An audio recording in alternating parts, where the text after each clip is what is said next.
This is Radio Lost Signal. Night lends itself to stories about loneliness. Tonight, in Tales After Midnight, we're reading When the World Slept by Edmond Hamilton. Let's listen. No complete history of the great catastrophe can ever be written, it is certain. The thing was too colossal for that. Only a partial account of its workings can ever be recorded, and I am the only man in the world who can do even that. For I, Jason Lane, am the one man in the world whom the disaster spared. By a sheer wild freak of chance I escaped. When the rest of Earth was stricken, I was not, and so my eyes alone looked on those things which this world had never seen before, and which, God willing, it will never see again. When the thing struck, in the spring of 1942, I was 24 years old. I was living alone in an old inherited farmhouse in the woods country north of Albany. For a year, after my graduation from my scientific school, I had been carrying on in this lonely old house certain bacteriological researches. It is enough here to say that my studies were of an unusual nature, embracing an investigation into dormant germs found in meteorites that had fallen on Earth from outer space. I had been studying these alien germs for a year, and had succeeded in reviving them and growing cultures of 2 different species of them. But when I came to test these different germs, I found my labors fruitless. Culture 1 I injected into a rabbit, and it had no effect whatever upon the animal. Then I injected it into myself, and it had no effect on me either. The other species of germs, culture 2, had no more effect on the rabbit than the first. Again I tested it on myself, injecting this culture also into my veins. Again there was no result whatever.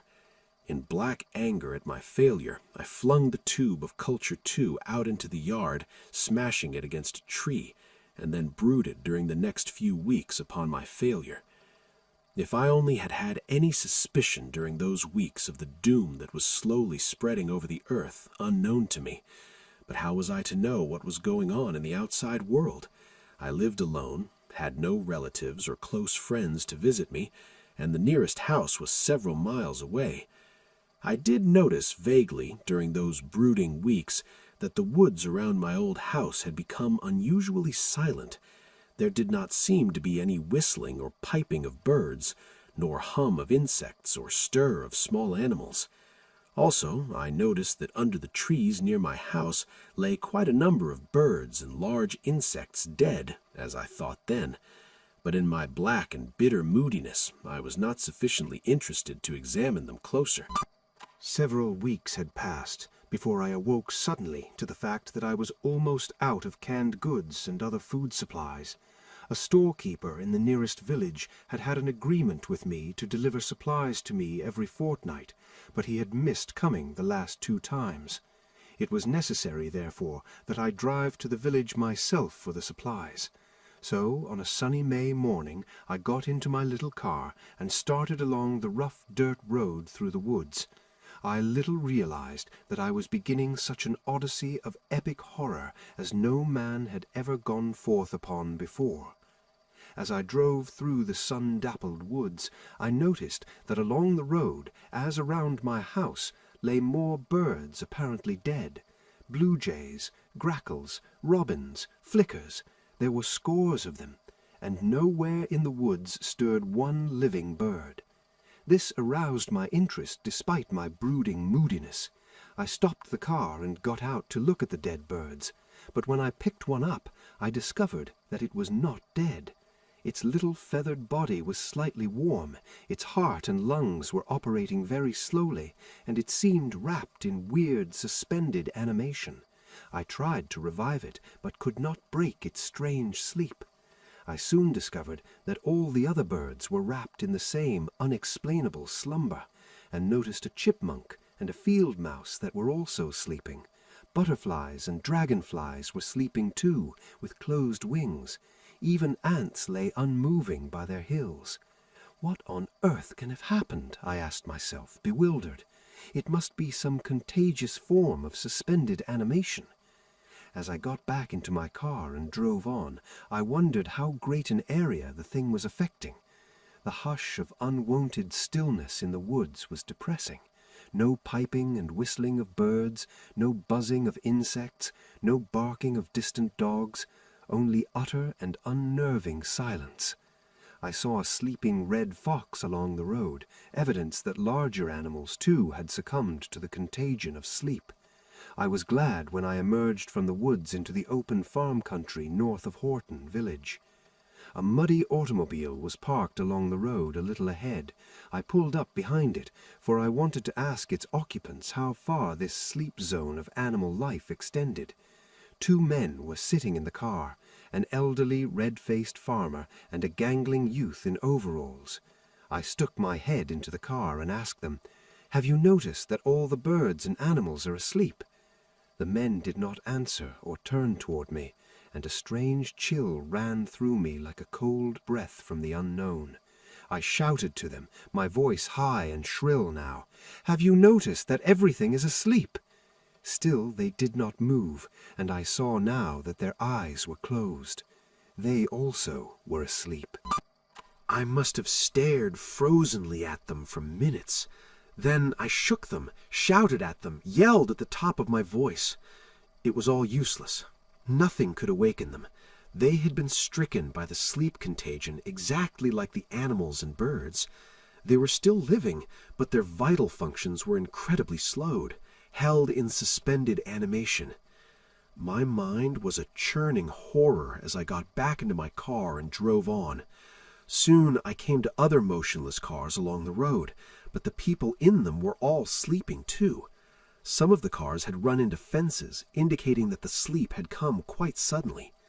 What in God's name, I asked myself wildly, could have cast this weird state of suspended animation over all life that I had seen so far? And by what chance had I escaped it when the birds and other life around my house had succumbed to it? And over how great an area did the sleep extend?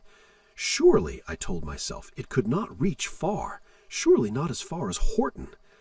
I found myself muttering an inarticulate prayer as I drove on toward Horton.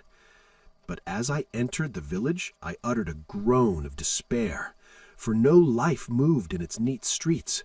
Cars were jammed together at several corners, their occupants all sleeping. People lay sleeping on sidewalks, in stores and houses, just as they had fallen. I went into a drugstore, pulled a sleeping man out of the telephone booth, and tried to call Albany. There was no response from the operator. The line was dead. There was a radio of the battery type in that drugstore. I turned it on and twirled the dial frantically. No announcer's voice came over the ether, not one sound to break the deadly silence. I got back into my car and headed south toward Albany. By now, my mind was in indescribable chaos. My one thought was that I must get out of this region of sleep, however far it extended. I was in an unprecedented mental state as I drove south toward Albany that day, for I seemed the one wakeful person in the whole sleeping countryside. Every village I passed through, with its sleepers cluttering sidewalks and doorways, its utter silence, added to my crushing horror. I fought hard to retain my sanity. It was when I drove into Albany in the early afternoon that I began to lose the last shreds of hope. The city was as wrapped in slumber as every place else where I had been. The downtown streets were choked with sleeping crowds and cars that had collided when the sleep seized their drivers. I had to leave my own car, indeed, at one of these impassable traffic jams. On the other side of the jam, I selected a big blue touring car that had run into the curb. A smartly dressed youth and girl were sleeping in the front seat. I lifted them out into a store, took the car, and drove on through Albany. There was not a waking person or animal in the city. I was tired and faint from hunger, I began to realize, so I found a restaurant. I selected a meal from the cold foods in the kitchen and sat at a table eating it. Strange meal, with sleeping people at the tables all around me and sleeping waiters in the corners. Many another such meal I was to eat and grow accustomed to it, but that day it seemed that I dined in a company of ghosts. I was glad to get out of the place. I drove my blue phaeton into a service station, and with some trouble got the pumps working enough to fill my gasoline tank. Then I drove out, and after making several detours to avoid bad traffic jams at corners, I found myself headed south through the spring afternoon toward New York. All that afternoon I kept telling myself, there'll be someone awake in New York, there must be. But all the afternoon an insistent voice in my brain kept whispering, but suppose there isn't. I fought to suppress that thought. I would find somebody awake before long, I must. But all the way from Albany south, those prosperous towns of the Hudson River Valley were towns of sleep and silence. Nowhere in them moved one wakeful thing, and at no time did a sound break the unholy hush. Twice that afternoon I had to abandon my car and take another one, where the roads were impassable with traffic jams. The sun was sinking as I drove down through slumbering suburban cities toward Fort Lee and the west end of the great George Washington Bridge. The bridge was impassable to my car, its approaches choked with jammed cars whose occupants all slept. I started across on foot through the deepening dusk. Across the river lay New York, its mighty towers rising like dark pinnacles into the thickening twilight. It was that hour when lights should have been blinking forth in thousands of windows, when the shimmering glow of Broadway should have been flung on the sky. But New York was dark, dark. Not one light gleamed from that mighty mountain range of buildings. Solemn and still they rose into the dusk, like a city of the dead. I think I was weeping as I stumbled across the long bridge in that fateful twilight. I know that I looked down through the shadows and saw no movement of shipping in the dark waters of the harbor, save for some tugs that seemed idly drifting with the tide. It was completely dark by the time I entered the city, darker than New York had ever been before, a shrouding pall broken by not one gleam of man-made light, and relieved only by the pale, incurious glimmer of the stars. I walked through the sleeping streets in a daze, not knowing where I wandered. The sleep appeared to have struck New York in the early morning, when its thoroughfares were crowded with pedestrian and vehicular traffic. Now the nighted streets were choked with automobiles and trucks, many of them that had crashed into one another, though, as I was later to notice, there had been few fatalities from this cause, since when people felt the sleep coming upon them, they had apparently jammed on their brakes. But the sidewalks, I could not walk in them, so crowded were they with sleeping forms, men, women, and children of every class and degree. I had to walk along the curb, or when I was forced to the sidewalk by traffic jams, I had to step upon sleeping people. I found myself in Times Square, even more crowded with sleepers than the side streets. I raised my voice in a frantic cry. "Hello! Is anybody here awake?" "Awake!" drifted a whispering echo through the stillness, but the thousands around me slept on. The sight of the RCA tower raised a hope in my mind that from its top I might be able to see somewhere a man-made light. The elevators were not running, of course, and a weary, eerie climb it was up the dark, unending stairs to the observation platform at the top. There were a few sightseers up there, and a uniformed attendant, sleeping sprawled against the rail. I ignored them, peering out over the city with beating heart. Dark, all dark. North, east, west, and south, only unrelieved blackness and silence and the all-enveloping sleep. I do not now remember descending to the street, but I must have done so soon, for I remember soon after searching along the sleeping streets for one of the latest newspapers issued before the sleep had come, and reading it frantically by the light of matches to see if it would throw any light on the cause of the gigantic disaster. But the newspaper had nothing much to tell me. A front-page story told of the cessation of communication from the country northward a few hours before, apparently due to failure of the wire and wireless systems.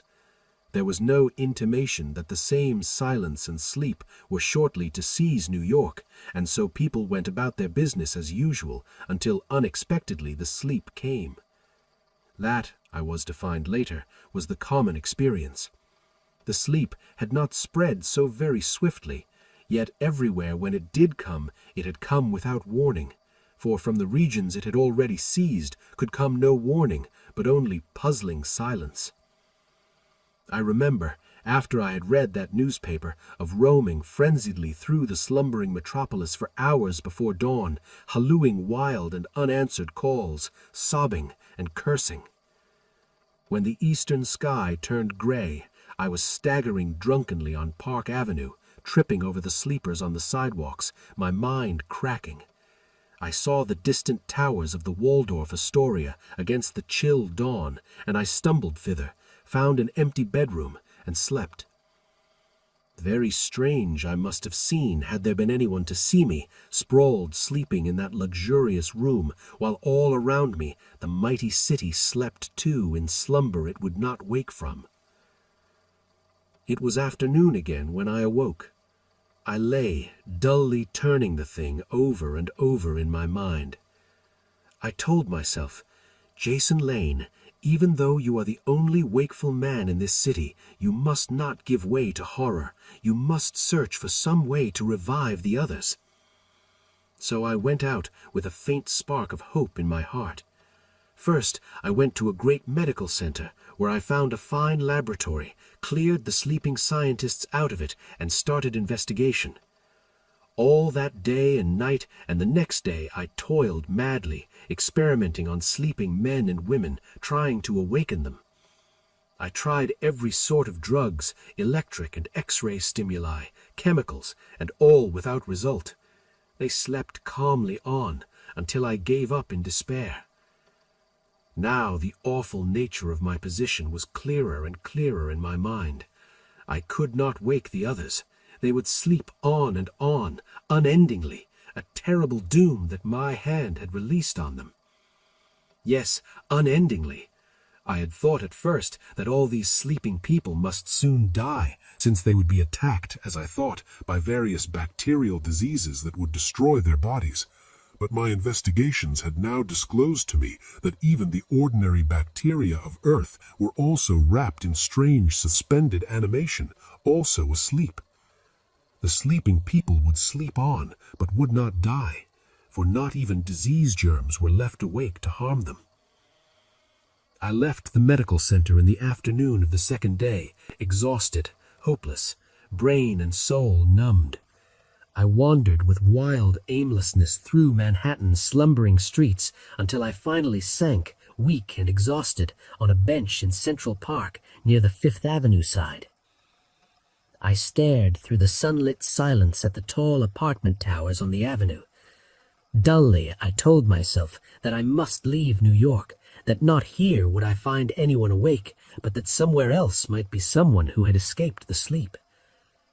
Then I noticed a sleeping girl on the end of my bench, slight-bodied, with a little gray hat and gray tailored suit, her head nodding over a book she'd been reading when the sleep struck. She was shyly beautiful in sleep, little curls of soft black hair straying from beneath her prim hat, long dark lashes lying on her cheek, her soft face trusting. Her leather purse was in her lap. I picked it up and found inside a card, Miss Roselle Adams. Roselle, I said aloud to her, and thought the name pretty on the ear.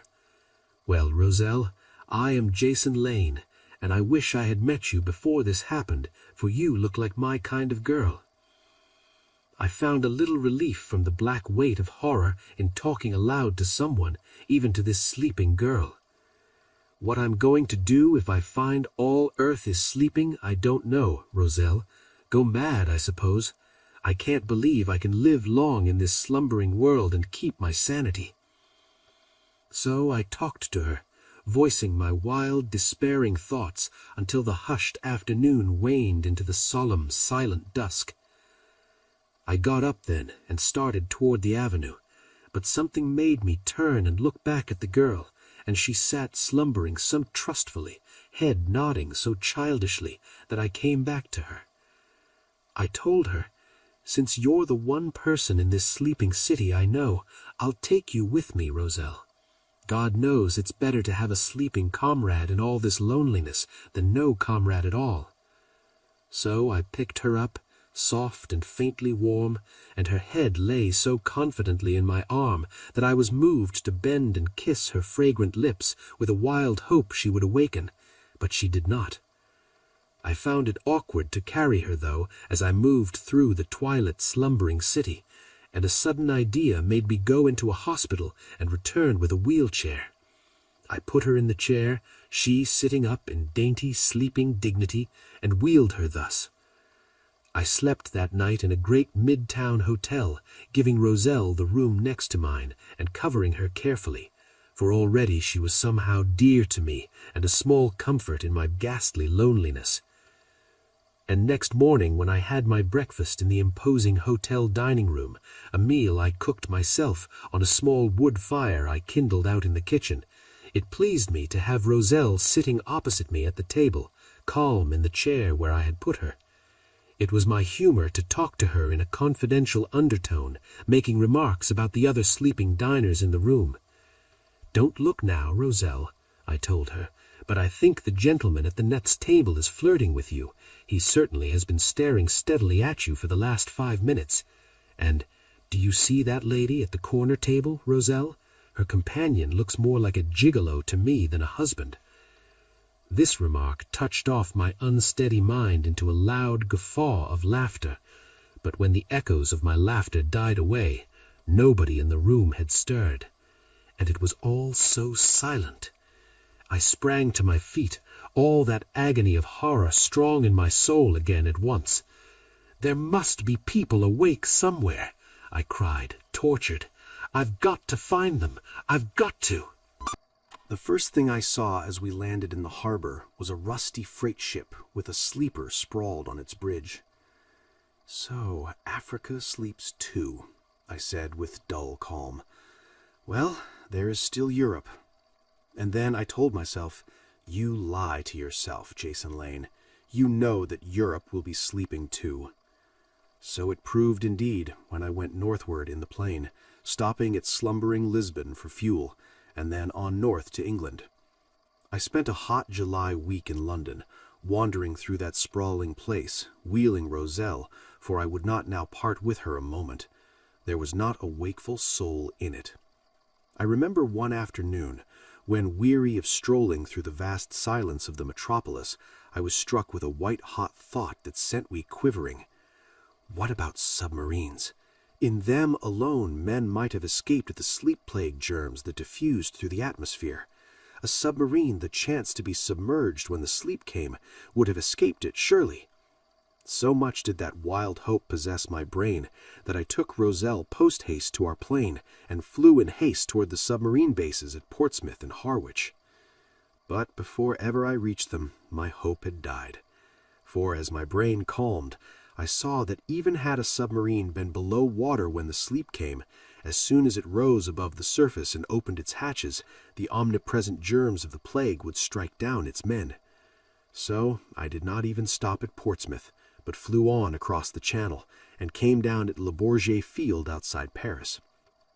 Paris I liked, for I had never seen the city before, and very odd I must have looked as I went about it like any gawking tourist, talking about this and that sight to Roselle as I wheeled her, and all unheedful of the sleeping millions to whom I was now accustomed. In Paris, too, as I passed a big motion picture theater, the whim seized me to enter with Roselle, and ascend to the projection booth and tinker with the projectors. The place had generating equipment of its own, and I got the generators going and fussed with the projectors until I started one. But when it threw a jerky picture on the screen, and shadows of men and women moved there, talking in strident metallic voices, the clamor of it seemed so horrible and unnerving that I hastily smashed the projector and hurried out of that place with Roselle. Yet such crazy whims came upon me ever more often, for by then I had, I think, lost all real hope of finding anybody wakeful in the world, and too had lost most of my interest in the search. Leisurely and languidly, I flew across France and Switzerland in our plane, making short flights of a few 100 miles, and generally stopping for the night at some chateau or other pretentious building whose situation pleased me. In this way I came to Venice, and liked it so well that I stayed there for 2 months, living in one of the palaces on the Grand Canal, a dreamlike, unreal sort of existence.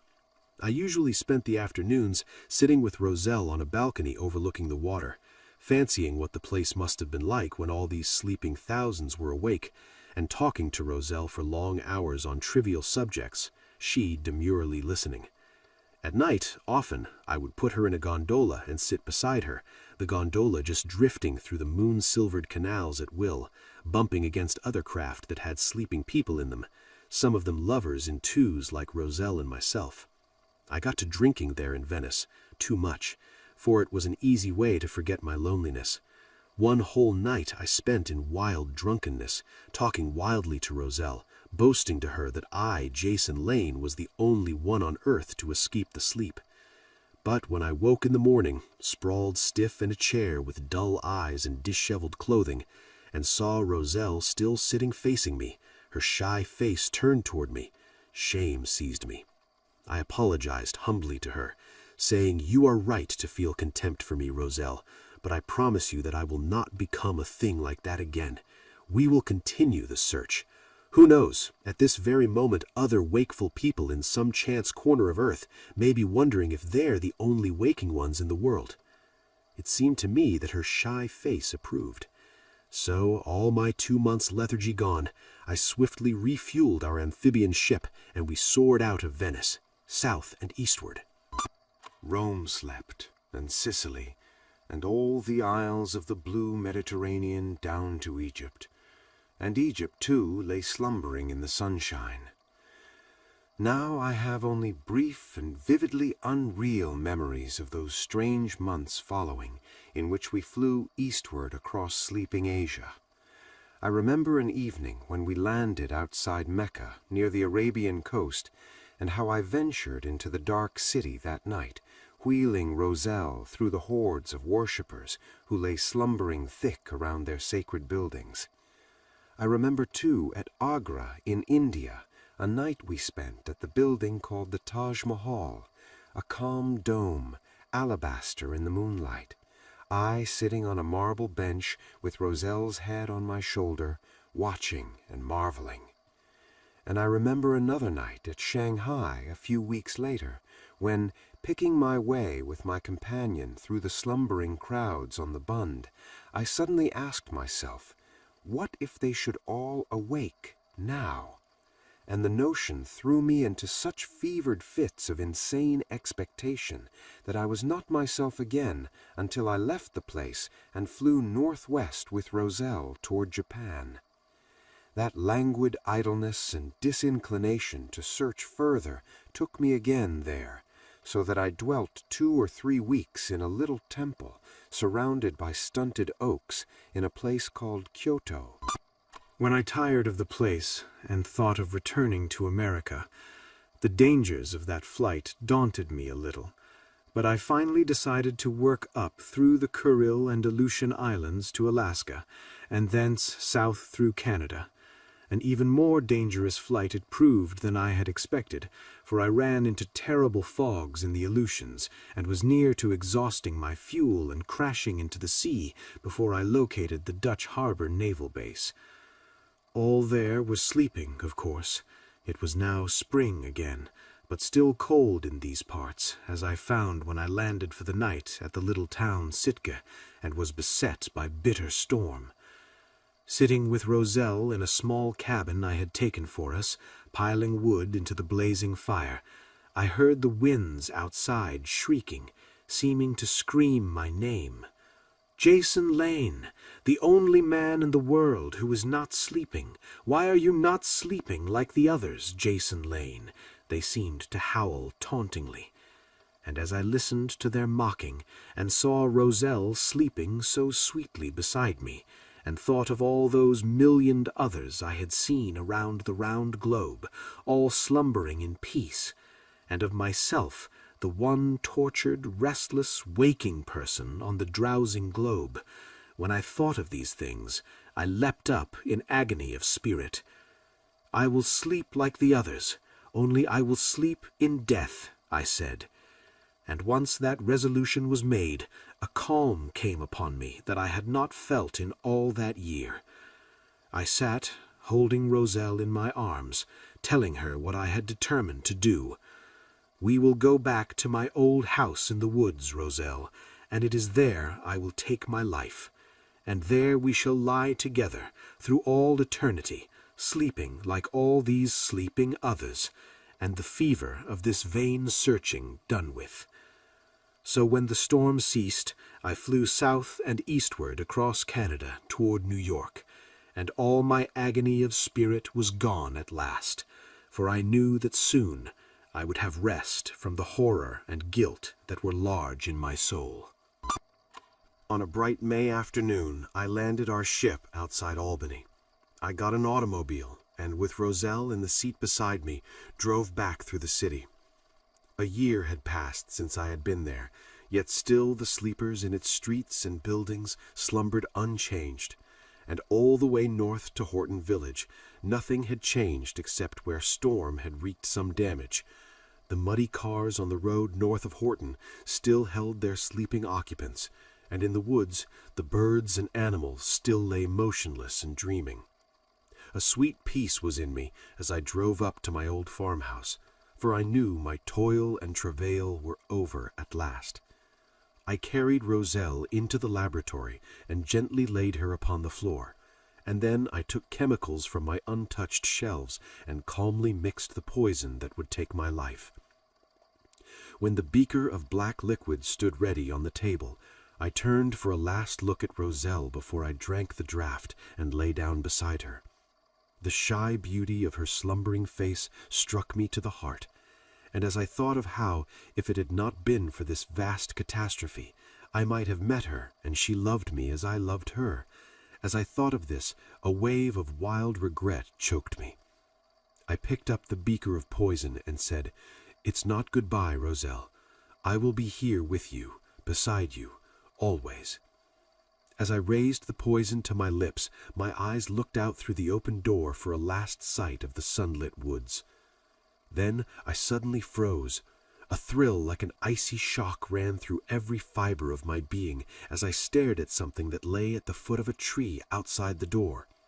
A few glittering fragments of glass it was, but as I saw them, I suddenly remembered how, a year before, I had flung the tube of Culture II, the second species of germs from outer space, out against that tree to smash, and as I remembered that, for the first time in all that long year, the awful truth crashed home to my reeling brain.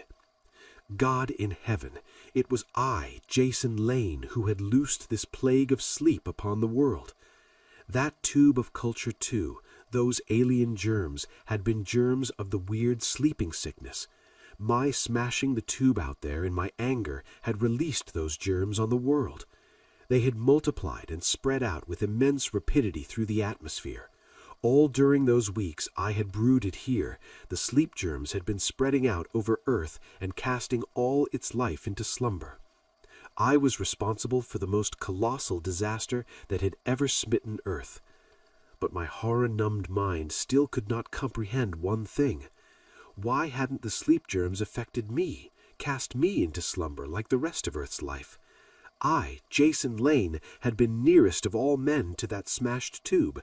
I had even previously injected the sleep germs into my veins. Yet I alone had escaped. Then, like a searing flash of lightning across my collapsing brain, came the answer. "The other culture," I cried, choking. "The other germs, Culture I." For I remembered now that before I injected the bacteria of Culture II, I had previously tried an injection of the other species of germs, Culture I. And I knew it now. The first kind of bacteria, Culture I, was an antitoxin and immunization agent to the sleep germs, one that had come out of space from that same far world as the sleep germs. That was why I, Jason Lane, was the only man in the world not affected by the sleep bacteria. Before experimenting with them, I had unknowingly injected the antitoxin to them into my veins. I clawed wildly over the laboratory table for that tube of Culture One now, if it should have been destroyed. But it was there, just as I had left it, sealed tightly. With shaking fingers, I filled a hypodermic with it. Then, tremblingly, I injected it into Roselle's arm. And in a moment, Roselle stirred a little. "The antitoxin!" I yelled in mad rejoicing. "The antitoxin to the sleep!" I went to the door, hurled that tube of Culture One out to smash like the first one against the tree, and in a moment the birds lying sleeping around that tree began to flutter their wings slightly, to utter weak chirps. Then I was sobbing wildly as the birds wakened in greater and greater number and started flitting through the trees, as small animals began to stir farther off in the woods. The germs of Culture One, the antitoxin agent, were multiplying and spreading out through the atmosphere as rapidly as the sleep bacteria and starting to wake Earth's sleeping life. I turned, still sobbing. "Roselle, the world is starting to awake, to awake!" Roselle's eyes were open, staring bewilderedly at me. They were brown eyes, just as I had always known they must be, brown and wide and startled as I knelt beside her. She said, "Where am I? I was reading in the park a moment ago." "That was a year ago," I cried.